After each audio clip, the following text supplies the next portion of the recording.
लेते हैं हिमांशु जी का क्वेश्चन। और ये जो क्वेश्चन है ना, one of the most asked question रहता है हमारे शो में। ये कह रहे हैं कि जी मुझे ना सिर्फ शुरू करनी है और 25 साल तक ये करेंगे, तो बताइए कि किस तरह के म्यूचुअल फंड में मुझे निवेश करना चाहिए। तो 25 साल का नज़रिया, लॉन्ग टर्म के लिए निवेश करना है, आप किस तरह के सिप सजेस्ट करते हैं जिनका इतना लॉन्ग टाइम होराइजन रहता है?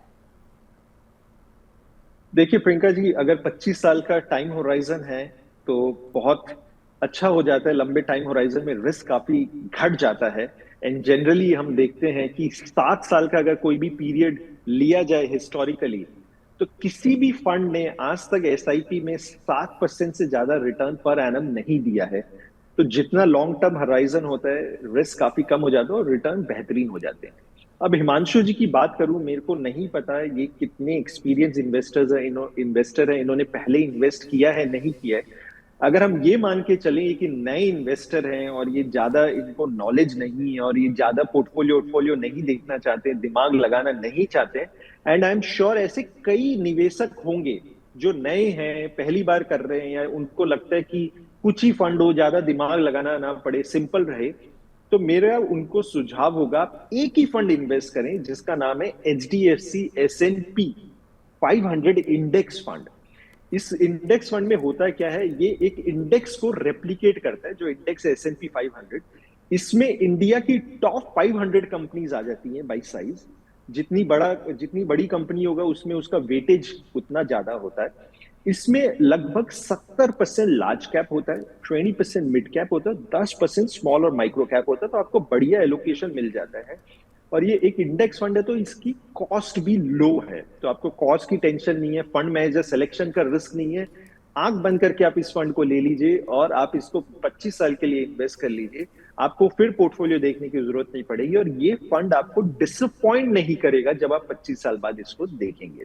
तो सूरज सिंह का बहुत ही सिंपल क्वेश्चन है सर। वो कह रहे हैं कि भाई मेरी सैलरी 12,000 रुपये है और मैं अब सिप शुरू करना चाहता हूँ, मुझे सिप कैसे शुरू करना चाहिए, मुझे इसकी जानकारी दीजिए। अगर 12,000 रुपये है तो आई एम श्योर ये छोटे से अमाउंट से ही सही, पर फाइनेंशियल फ्रीडम की तरफ एक कदम उठाना चाहते हैं। तो ऐसे निवेशकों को आप क्या सलाह देते हैं?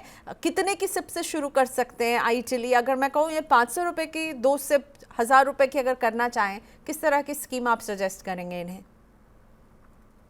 पहली बात तो मैं सूरज जी को बधाई देना चाहूंगा कि उन्होंने म्यूचुअल फंड में एसआईपी करने का डिसीजन लिया। 12,000 सैलरी से कोई फर्क नहीं पड़ता, कम ज्यादा कोई भी सैलरी हो, इस समय आप म्यूचुअल फंड में एसआईपी कर सकते हैं। और आजकल आप 100 रुपए से भी म्यूचुअल फंड में एसआईपी कर सकते हैं। कुछ फंड 100 रुपए की ले लेते हैं, ज्यादातर फंड 500 रुपए की कर सकते हैं। मैं आपको इस समय नहीं बोलना चाहूंगा कि आप कितने रुपए, कितना परसेंटेज आपकी सैलरी का डालें, क्योंकि आप इसके लिए बेस्ट जज होते हैं। आपको आपका खर्चा पता होता है। मैं नहीं कहूंगा कि आप खर्चा कम करें, जो आपको लगता है कंफर्टेबली आप मंथली बचा सकते हैं उतना आप करें। चाहे तो आप छोटे से स्टार्ट करें, बाद में और बढ़ा लें। तो जो आपको अमाउंट लगता है आप डिसाइड करिए। सबसे पहला स्टेप तो ये है। दूसरा स्टेप होगा ये कि कौन सी स्कीम करें, क्योंकि आप पहली बार कर रहे हैं, आप नहीं जानते हैं। मैं हमेशा रिकमेंड करूंगा आप इंडेक्स फंड करें, और एचडीएफसी का S&P 500 इंडेक्स फंड आपको मैं रिकमेंड करूंगा। आपको एक ही फंड चाहिए इस समय, ज्यादा कुछ करने की जरूरत नहीं है। सिंपल रखिए पोर्टफोलियो को, और इस इंडेक्स फंड में आपका लार्ज, मिड, स्मॉल सारे आ जाते हैं। और इन्वेस्ट करने का तरीका बहुत सिंपल है। या तो आपके पास कोई बैंकिंग अकाउंट होगा या डीमैट अकाउंट होगा जिनका ऐप है, जिसके थ्रू आप इन्वेस्ट कर सकते हैं। नहीं है तो इस समय काफी सारे ऐप हैं, जीरोदा है, ग्रो है, ईटी मनी है, किसी का भी डाउनलोड करिए और उसमें आप तुरंत इन्वेस्ट कर सकते हैं। इस समय ऑनलाइन केवाईसी हो जाती है और इस फंड को सेलेक्ट करके आप कर सकते हैं। और अगर ये भी नहीं हो रहा तो आप, आपके पास कोई डिस्ट्रीब्यूटर है या कोई भी एडवाइजर है, उनसे कांटेक्ट करके भी आप कर सकते हैं। ओके, सो सूरज जी, इंडेक्स फंड सर कह रहे हैं क्योंकि इसमें आपको पूरा डाइवर्सिफिकेशन भी मिलेगा और बाजार के बेंचमार्क के जैसा रिटर्न भी मिलेगा। आप न्यू इन्वेस्टर हैं तो इंडेक्स फंड आपके लिए एक अच्छी शुरुआत के लिए स्कीम हो सकती है, और प्लीज़ इसे बढ़ाते रहेगा अपने पोर्टफोलियो को। वैसे हमने भी एक ऐसा ही वीडियो बनाया कि सिप क्या होती है, कई लोग तो पूछते हैं सिप क्या है, तो उस वीडियो का लिंक मैं डिस्क्रिप्शन बॉक्स में दे दूंगी। सिप क्या होती है, कुछ सिंपल जवाब का वीडियो आप मेरा ज़रूर देखिएगा।